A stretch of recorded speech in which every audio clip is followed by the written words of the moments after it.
শীতের রাতে পথ দুর্ঘটনা রুখতে উদ্যোগী হলো কালিয়াগঞ্জ থানার পুলিশ। মঙ্গলবার রাতে থানার সামনেই চলে নাকা চেকিং। মদ্যপান করে গাড়ি চালানো ঝুঁকিপূর্ণ, ফলে যে কোনো সময় দুর্ঘটনা ঘটতে পারে। সেই জন্য এদিন রাস্তায় চলাচলকারী যানবাহন থামিয়ে চালকদের পরীক্ষা করা হয় বিশেষ মেশিন দিয়ে।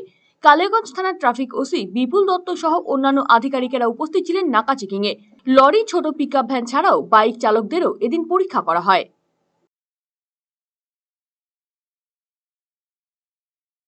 অ্যালকোহল টেস্ট কি বলবেন পুলিশের উদ্যোগকে? একদম ভালো, খুব ভালো। এতে কি কি হবে? এতে করে অ্যাক্সিডেন্ট অনেক কমবে। পুলিশের উদ্যোগকে সাধু বলতেছেন একদম একদম। শীতের মধ্যে তো একটা রাত্রেবেলা একটা পথ দুর্ঘটনা বেড়ে চলেছে। আমরা তো রাতে জার্নি করি, আমরা বুঝতে পারি খুব অসুবিধা। এখানে খুব ভালো, ভালো, খুব ভালো। দেখি একটু ভাবিও ছবিটা হবে না, আস্তে আস্তে খুদা দাও দাও দাও দাও।